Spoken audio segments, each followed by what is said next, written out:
좀 보겠습니다. 하나님 말씀 사도행전 10장입니다.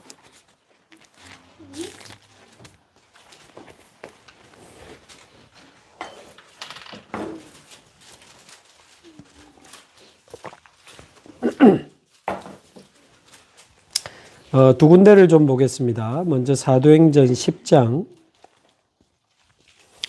36절.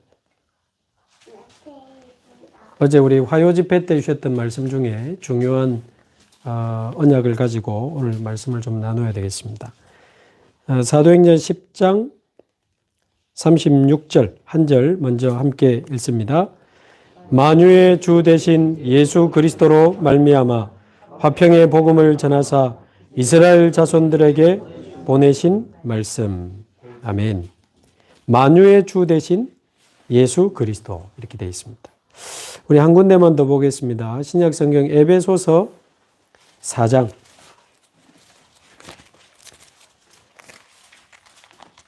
에베소서 4장 6절.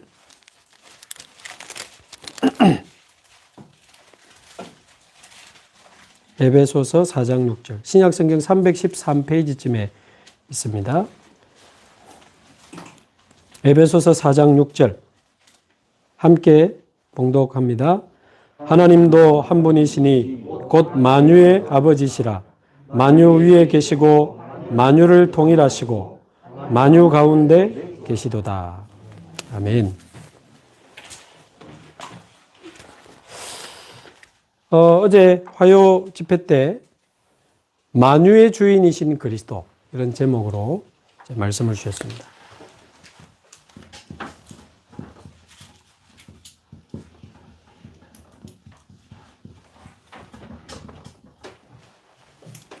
만유의 주인이신 그리스도. 일단 이 만유라는 단어가 무슨 뜻인지 네이버에 찾아보시면 저도 찾아봤는데 사전 그대로 이야기하면 우주에 존재하는 모든 것 그렇게 되어 있습니다. 우주에 존재하는 모든 것 만유. 그 만유의 주인이시라고 지금 되어 있는데 우주에 존재하는 모든 것이라고 했을 때는 어떤 물체만을 말하는 게 아니고 사람도 포함되어 있고 사건도 포함되어 있고 어떤 상황도 포함되어 있고 우리의 환경도 포함되어 있고 그러니까 이 우주 가운데 존재하는 모든 것 있잖아요. 모든 사람, 모든 사건, 모든 환경을 다 포함해서 모든 것입니다. 그 만유의 주인이 바로 그리스도다. 이 어마어마한 말이죠. 그래서 저와 여러분이 살아가다 보면 어떤 사람이나 아니면 어떤 사건이나 아니면 어떤 환경 때문에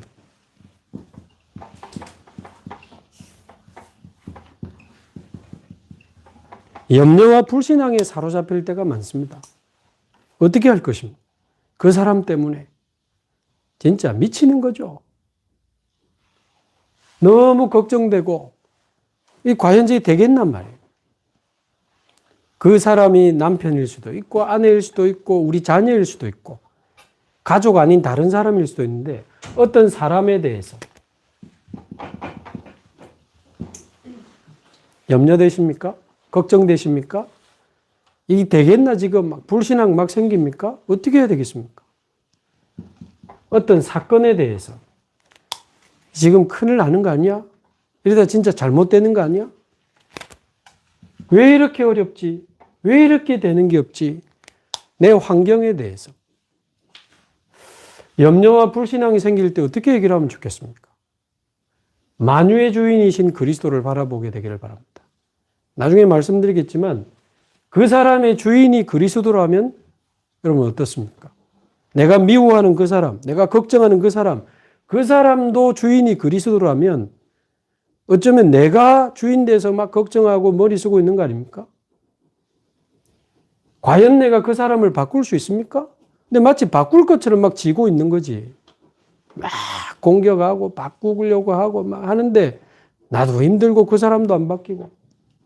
사건은 어떻습니까? 환경은 어떻습니까? 그래서 어떤 염려와 불신앙이 나를 사로잡을 때 만유의 주인이신 그리스도를 바라봐야 됩니다. 때로는 우리가 어떤 일을 추진하고 진행하다 보면 세상 일이든 직장 일이든 교회 일이든 심지어 사역이든 뭘 자꾸 하다 보면 나도 모르게 자꾸 욕심이 생기고 동기가 생길 때가 많습니다. 잘해보려고 하는 건데 욕심이 사람에게 인정받으려고요. 뭘 나타내려고 한다든지. 이럴 때 어떻게 해야 되겠습니까? 이때도 나중에 말씀드리겠습니다만은 만유의 주인이신 그리스도를 바라보시기 바라고, 정말 십자가 지신 그리스도, 십자가에 고난받고 죽으신 그리스도를 바라본다면, 제가 이번 주 이거 묵상하면서 동기를 가질 만한 자격 자체가 없어요. 십자가 지신 그리스도를 정말 우리가 안다면 포함되어 있습니다. 만유의 주인이신 그리스도 안에. 때로는 더 이상 도저히 안 되겠다. 아무것도 이제 내가 할 수 없구나. 이 절망과 두려움에 사로잡힐 때도 우리 많잖아요. 다 끝난 거 아니야? 아무것도 할 수 없을 때. 그때도 만유의 주인이신 그리스도를 기억하고 바라보고 저와 여러분 승리하게 되기를 바랍니다. 절망을 넘어, 두려움을 넘어 내 미래는 끝났구나. 모든 이 미래에 대한 소망이 완전히 끊어질 때, 그때도 만유의 주인이신 그리스도를 바라보면 승리할 수 있다고 확신합니다. 자, 첫 번째, 염려와 불신앙이 찾아올 때 만유의 주인이신 그리스도를 바라본다는 말이 무슨 말일까요? 지금 제가 구체적으로 말할 수가 없잖아요. 또 이게 이제는 녹화되니까 우리 연제구 또 예배나 새벽기도를 또 다른 분들이 많이 보니까 뭘 구체적인 이야기를 할 수가 없어. 해품은 전 세계 소문나버려. 그래서 말을 못해. 그러나 여러분이 적용을 잘 하셔야 됩니다. 여러분이 지금 답답해하고 힘들어하는 그 사람, 그 사건, 그 환경 없습니까? 있잖아요. 우리 표정 관리하고 교회 다니지만 있거든요. 이때 만유의 주 그리스도를 저와 여러분이 기억할 수 있기를 바랍니다. 아까 말씀드렸습니다. 이 하나님이신 그리스도, 이 하나님이신 그리스도는 요한복음 1장 1절에서 3절에 보면 만유와 같은 말입니다만은 만물의 창조자입니다. 말하자면 만유를 지으신 분이요. 또 시편 103편 19절에 보면 하늘에 보좌를 세우시고 그 만유를 다스리고 계시는 분이 바로 우리 하나님이요, 하나님이신 그리스도입니다.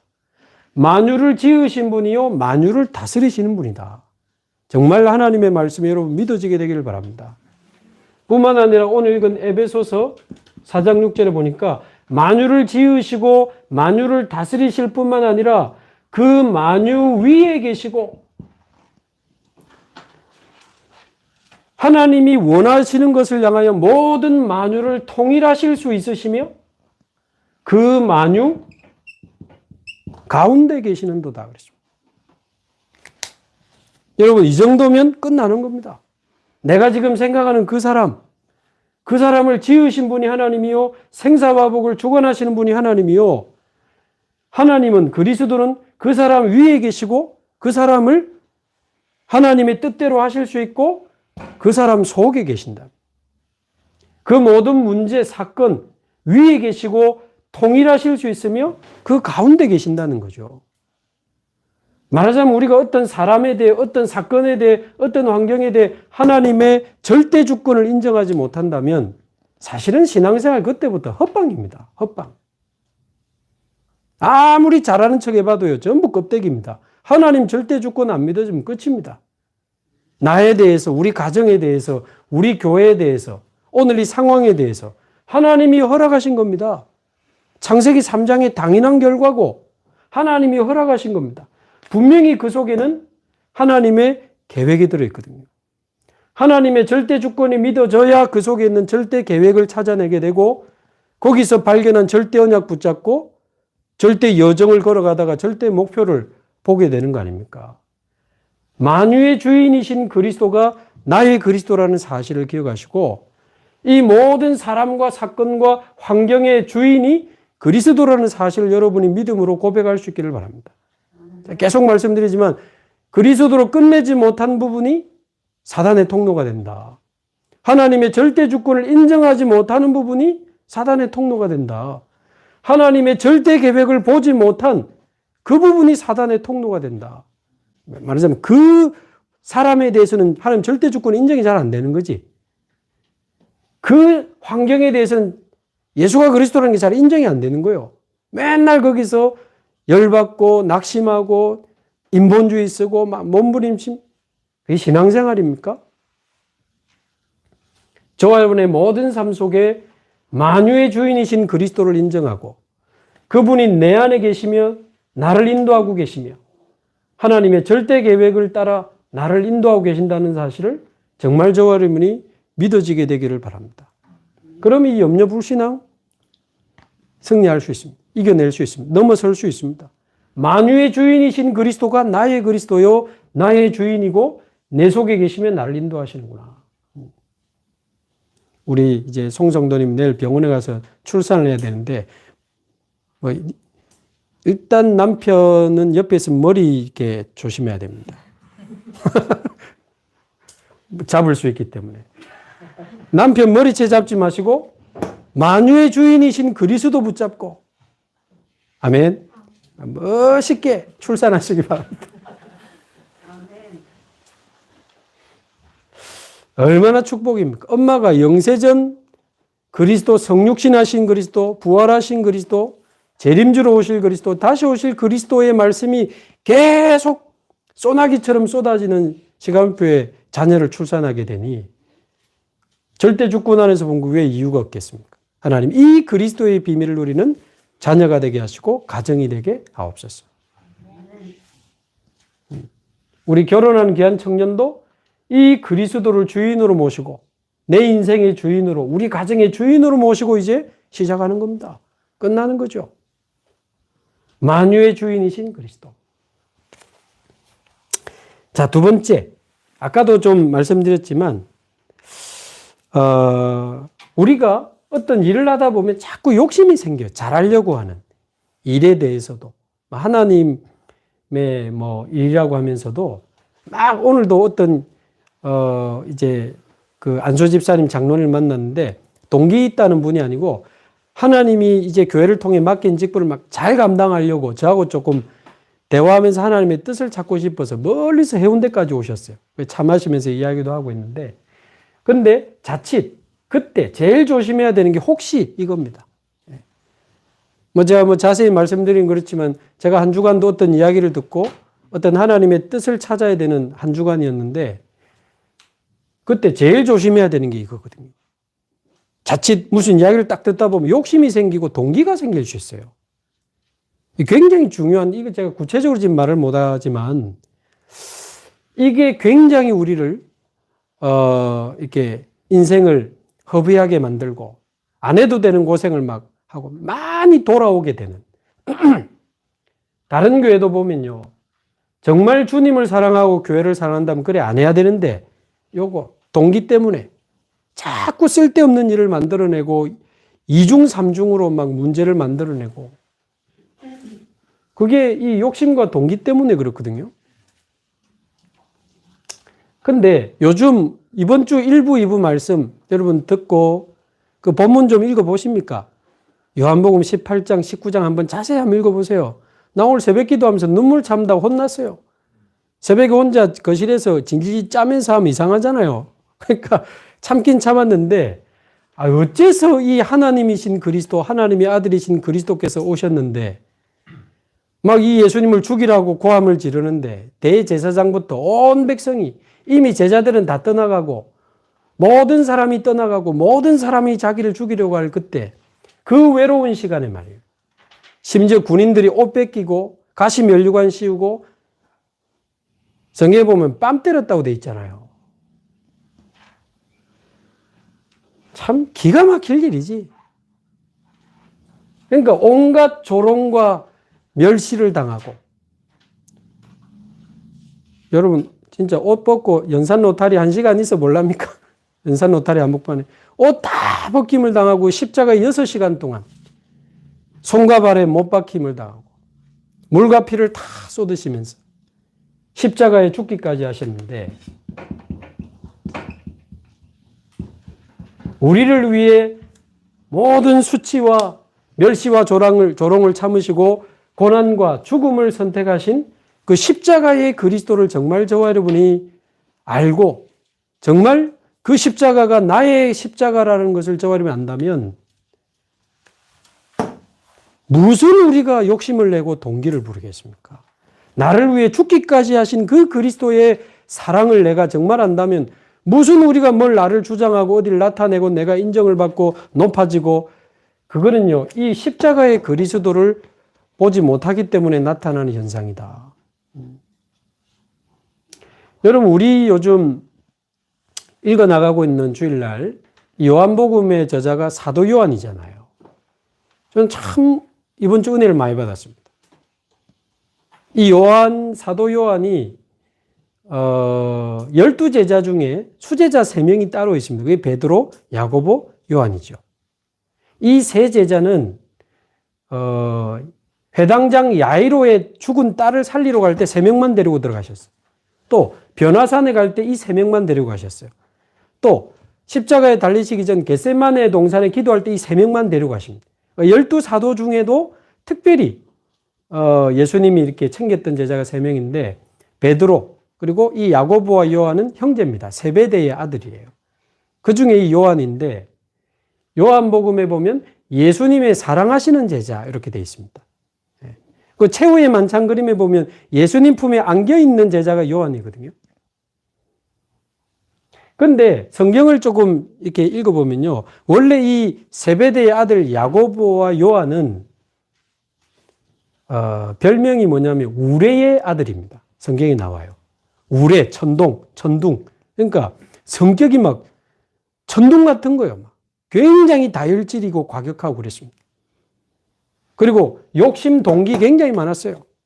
서로 예수님 옆에 높은 자리에 큰 자 되려고 막 머리 쓰고 나중에 자기 엄마까지 불러오잖아요.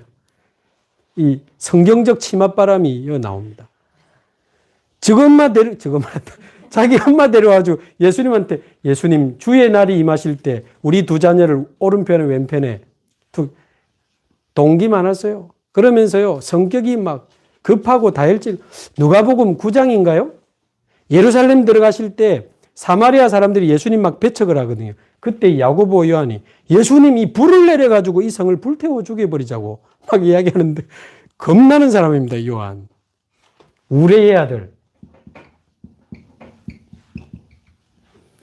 근데 이 사도 요한 나중에 사도 요한의 별명이 뭔지 아세요? 사랑의 사도입니다. 사람은 안 변한다고 하는데 이 사람은 변했어요. 그 동기 많고 성격 급하고 막 다혈질인 그 사람이 어떻게 사랑의 사도가 됐을까요? 이 요한이 쓴 게 요한복음이고 신약성경 맨 뒤에 보면 요한 1, 2, 3서 그거 보면 막 완전한 사랑에 대해서 얼마나.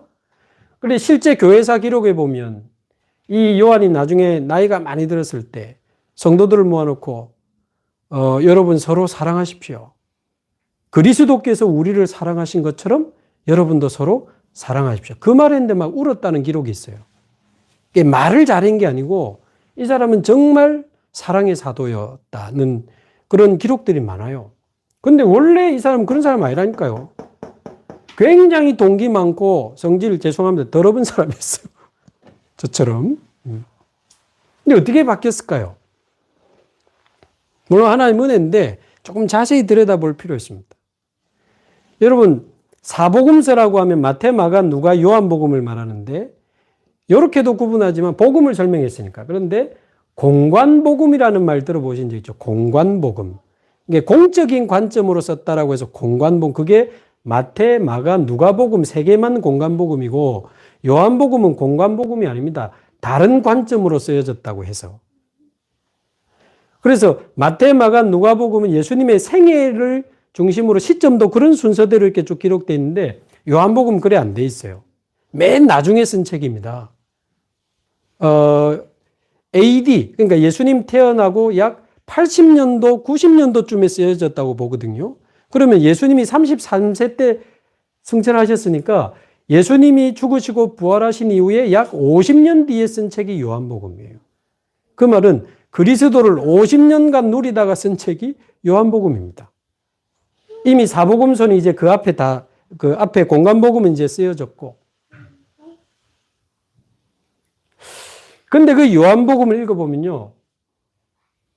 여러분 이제 요한복음 계속 우리 주일날 따라가고 있잖아요. 요한복음 펼치자마자 무슨 이야기 나옵니까? 마태, 마가, 누가복음처럼 뭐 동방박사가 오고 뭐 애 놓고 그런 이야기 안 나옵니다. 바로 펼치자마자 뭐 나와요? 태초에 말씀이 계시니라.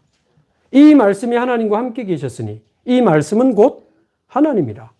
만물이 그로 말미암아 창조되었으며 그 안에 생명이 있었으니 이 생명은 사람들의 빛이라. 그 이야기를 하는 거예요. 말하자면 요한은 요한복음 펼치자마자 영세전 그리스도를 말하고 있는 겁니다. 지난주에도 말씀드린 것처럼 야 너희들이 믿는 예수는 얼마 전에 돌아다니다가 33년 살다 가신 그분이 다가 아니야.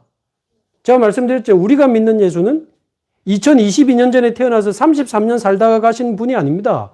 그 정도의 분이 아니고 태초에 창세전에 영세전에 계시던 하나님이시라 그 말이죠.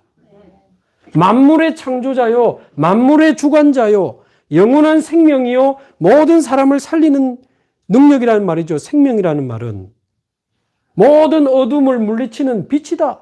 그 말을 요한이 하고 싶은 겁니다.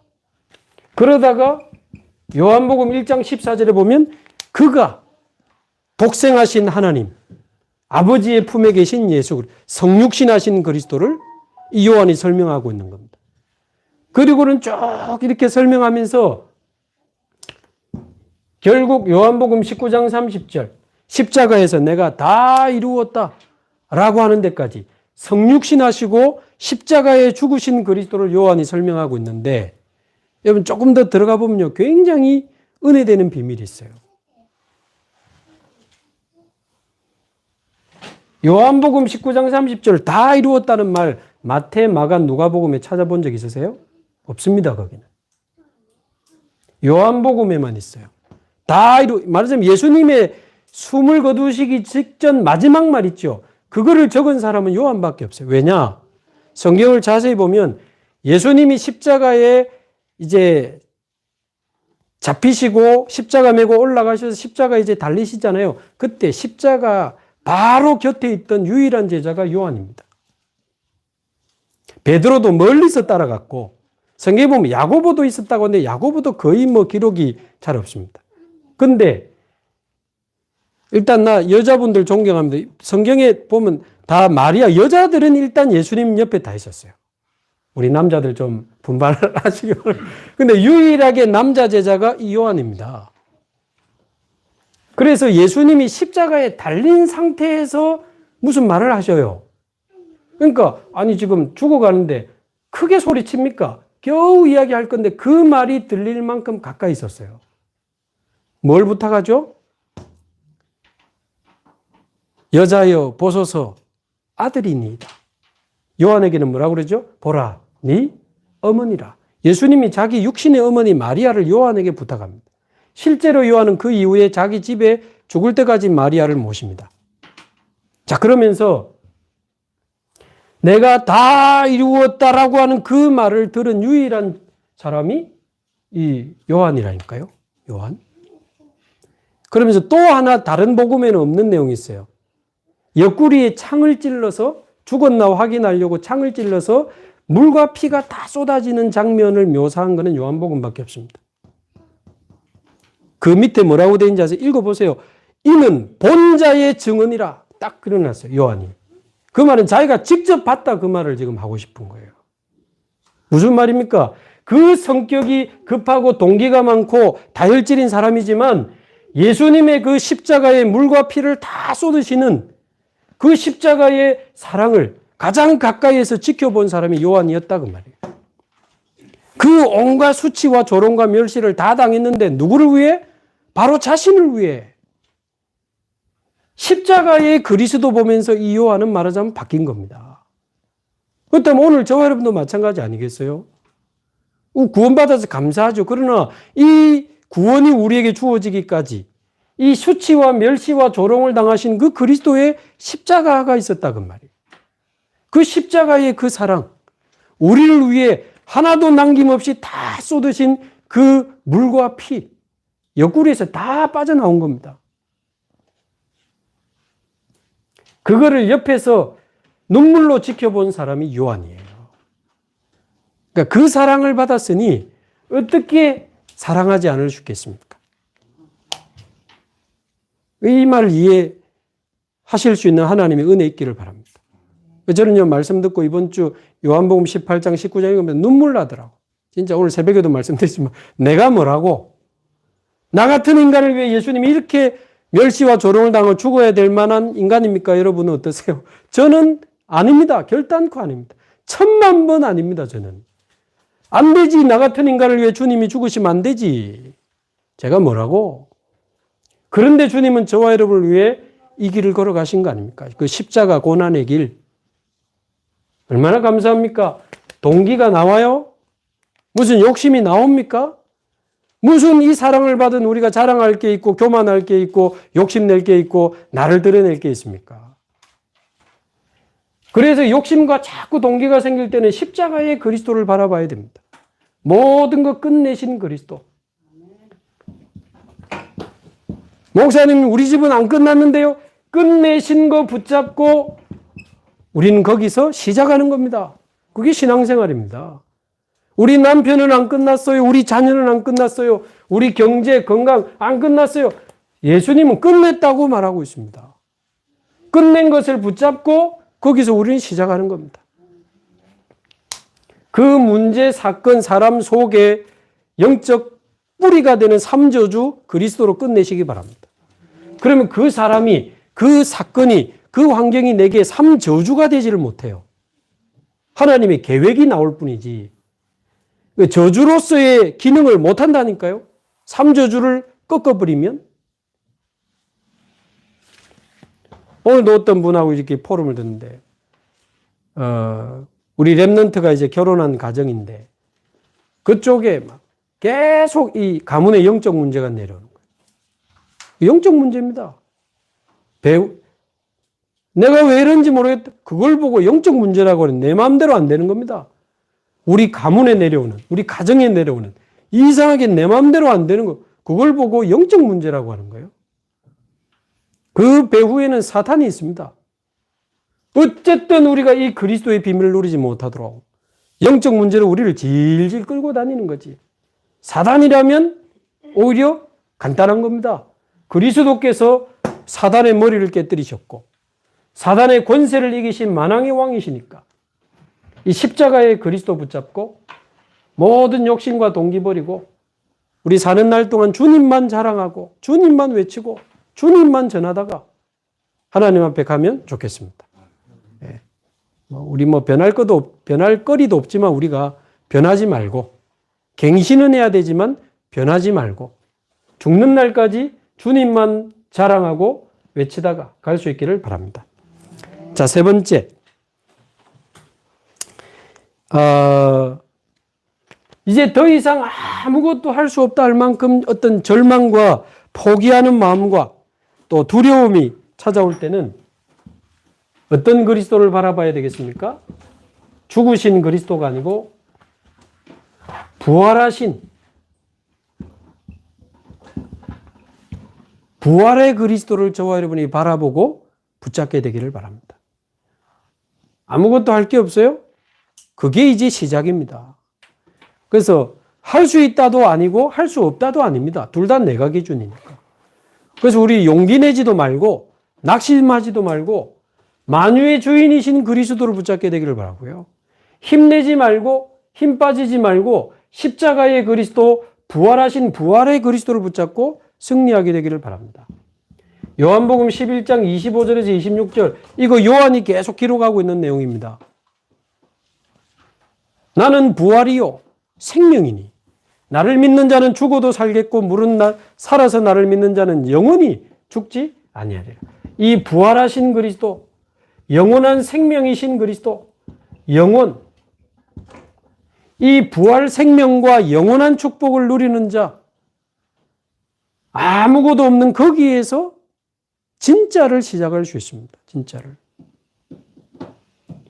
자, 그러면서 요한복음 14장 16절에서 27절에 보면 요한이 많이 자세히 기록하고 있습니다.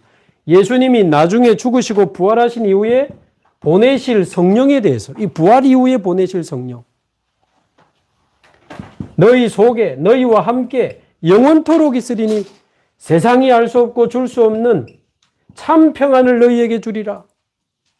부활하신 그리스도께서 성령으로 나와 함께 계신다는 사실을 붙잡고 모든 절망과 두려움에서 벗어나게 되기를 바랍니다. 이 요한이요, 이 베드로하고 좀 친했던 것 같아요. 사도행전 3장에 안전병 이렇게 세울 때 베드로와 요한이 고려되어 있습니다.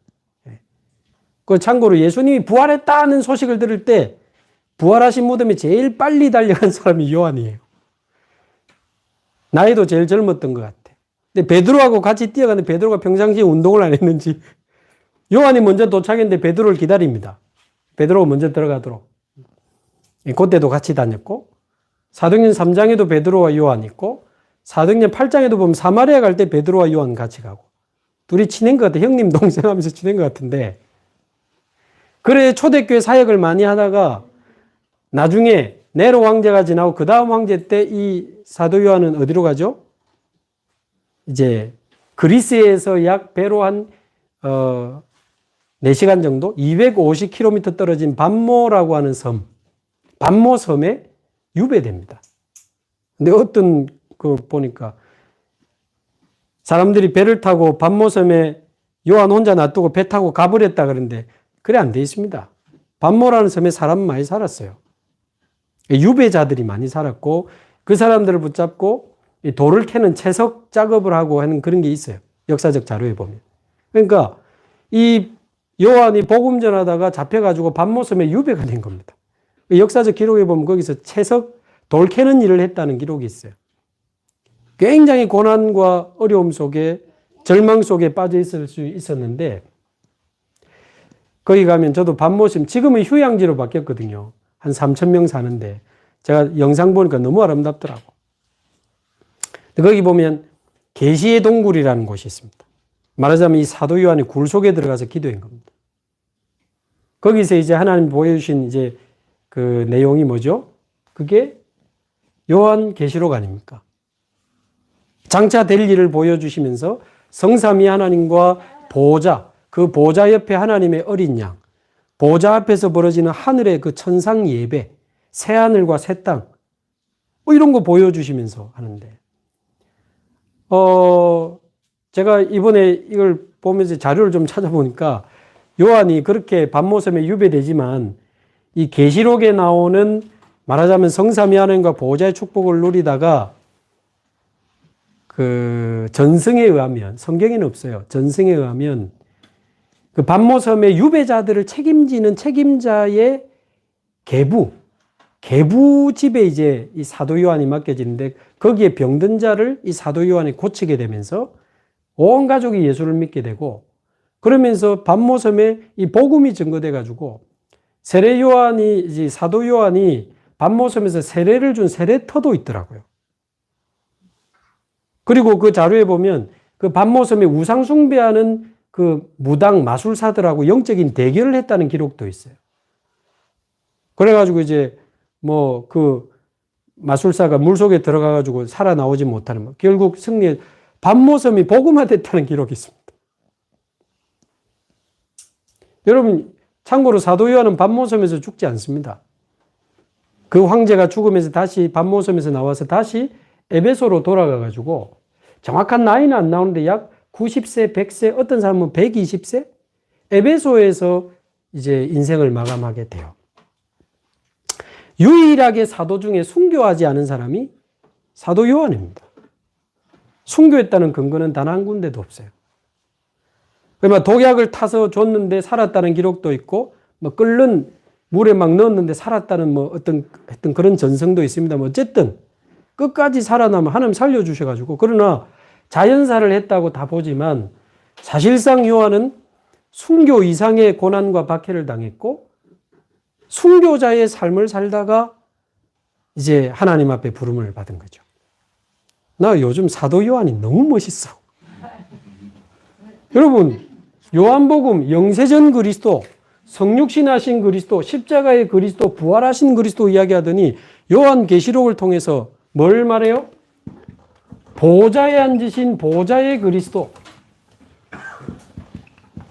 다시 오실 재림의 그리스도, 영원한 새하늘과 새 땅, 영원한 하나님의 나라로 우리를 이끄실 영원의 그리스도, 이거 설명하는 게 요한계시록이거든요. 그 외롭고 힘들고 무시무시한 밤모섬에 갇힌 이 사도 요한이 하나님을 바라보고 기도하면서 성삼위 하나님과 보호자, 새하늘과 새 땅, 말하자면 이 영원한 소망을 가지고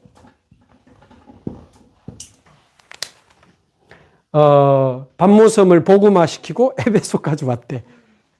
전도자의 삶 멋지죠. 순교도 멋있지만 이 사도 요한의 삶도 너무 멋있어요. 또 하나 제가 재밌게 발견한 거는 자료를 보면서 그 사도행전 6장에 보면 7 집사 이름 나오잖아요. 스데반, 빌립만 아마 여러분 기록하는데 거기 보면 브로고로 있습니다. 이 밤모섬에 유배됐을 때가 약 그 AD 95년경이니까 사도 요한이 거의 글씨도 안 보이고 눈도 어둡고 그럴 때인데 이 계시의 내용을 대신 옆에서 기록한 사람이 브로고로 집사라는 사람이라는 자료가 있어요. 예, 말하자면 밤모섬까지 같이 간 겁니다. 그 요한계시록 사도 요한이 말하는 걸 이제 대신 적었다는 기록이 있어요. 브로고로 집사님, 나 다시 봤어. 예. 영원 전부터 영원까지 계시는 그리스도.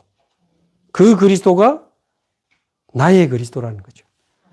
오늘의 결론입니다. 영세전부터 영원까지 계시는 그리스도가 나의 그리스도가 되기 때문에 우리는 어떤 염려와 불신앙도 이길 수 있고 우리에게 동기 필요 없습니다. 어떤 절망과 두려움, 어떤 미래와 소망이 끊어진다 할지라도 우리는 영세전부터 영원까지 계시는 그 그리스도가 나의 그리스도 되시기 때문에 그 안에서 우리 과거, 현재, 미래 다 해결받고 우리는 이 복음 누리고 복음 전하다가 하나님 앞에 가는 거죠. 사도 요한처럼 저와 여러분이 이 멋있는 그리스도의 사람으로, 증인으로, 전도자로 승리하게 되기를 주님의 이름으로